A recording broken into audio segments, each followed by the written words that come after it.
जम्मू कश्मीर के उधमपुर से इस वक्त की बड़ी खबर आपको बता दें कि उधमपुर में एनकाउंटर हुआ है। मिलिटेंट्स और सिक्योरिटी फोर्सेस के बीच एनकाउंटर इस वक्त की जा रही है। मुठभेड़ में सीआरपीएफ का एक जवान शहीद हो गया है। गश्त करने वाली टीम पर मिलिटेंट्स ने हमला किया था। अहम जानकारी इस वक्त आप तक पहुंचा रहे हैं और बेहद अफसोसनाक एक अपडेट किए कि एक जवान शहीद हो चुका है। गश्त के दौरान मिलिटेंट्स ने सिक्योरिटी फोर्सेस के काफिले पर हमला किया, लेकिन फिलहाल मुठभेड़ जारी है, एनकाउंटर जारी है और दहशतगर्दों के खात्मे के लिए ऑपरेशन यहां पर तेजी के साथ अंजाम दिया जा रहा है। अहम जानकारी इस वक्त आप तक पहुंचा रहे हैं। जम्मू कश्मीर के उधमपुर में एनकाउंटर की खबर इस वक्त मिल रही है। ज्यादा जानकारी हासिल करते हैं नुमाइंदा फारूक वानी जुड़ गए हैं। फारूक, इस वक्त क्या सूरत हाल?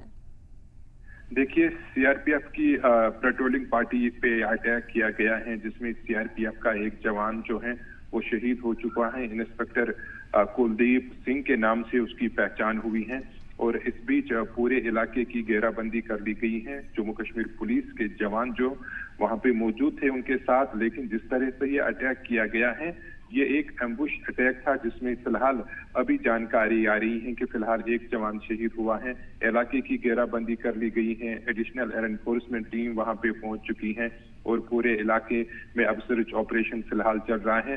मिलिटेंटों की तलाश की जा रही है, क्योंकि जिस तरीके से अटैक किया गया इसका ये सीधे तौर पर संदेश देना चाहते हैं कि मिलिटेंट्स की प्रेजेंस अभी भी इन क्षेत्रों में बरोबर बनी हुई है। हमने देखा पुंछ, राजौरी और दूसरे जगहों पे जिस तरीके से पिछले 1-1.5 महीने से वहां पे सर्च ऑपरेशन चल रहा है।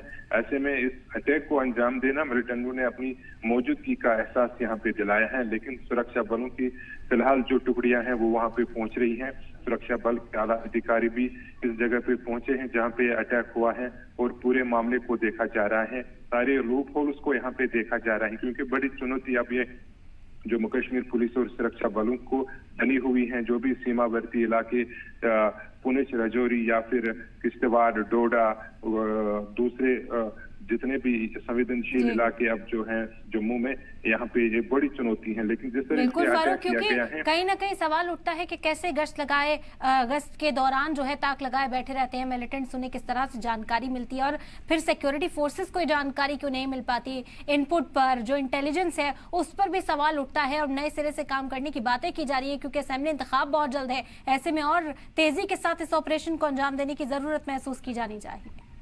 जी बिल्कुल, निसंदेही बड़ी 4 बैठकें अब तक हुई हैं जम्मू से लेकर दिल्ली तक, इसी मामले को लेकर कि किस तरीके से इस गुत्थी को सुलझाया जाए, क्योंकि ये जो अटैक्स हैं लगातार जम्मू कश्मीर पुलिस और सुरक्षा बलों के ऊपर हो रहे हैं और ये भी उसी नौयत का अटैक है जो अभी किया गया है इन सीआरपीएफ के जवानों के ऊपर। क्योंकि ये पूरे जितने भी अगर हम देखें टोपोग्राफी इन इलाकों की, तो ये जंगल से पूरी तरीके से भरे हुए हैं, तो मिलिटेंटों को यहाँ पे भागने में कोई दिक्कत नहीं हो रही है। वो आसानी के साथ झाड़ियों में घुस जाते हैं और दूसरे जंगलों में आसपास छुप जाते हैं। तो अब जो सिक्योरिटी के जवान नीचे गश्त करते हैं उनके ऊपर टारगेट करना उनके लिए आसान बन जाता है। तो ऐसे में अब सुरक्षा कर्मियों को भी उसी तरह की रणनीति निभानी पड़ेगी। जितने भी ये जंगली इलाके हैं इनके ऊपर अब बंकर्स बनाने की आवश्यकता है, ताकि इस तरह के अटैकर्स, इस तरह का जो डैमेज वो लगातार सेना या सुरक्षा बलों को कर रहे हैं उससे वो बचे। और अब आधुनिक तकनीक का भी थोड़ा बहुत जो सेना या सुरक्षा बल हैं वो भी अब इस्तेमाल कर रहे हैं और दूसरे वाहन भी अब लाए जा रहे हैं।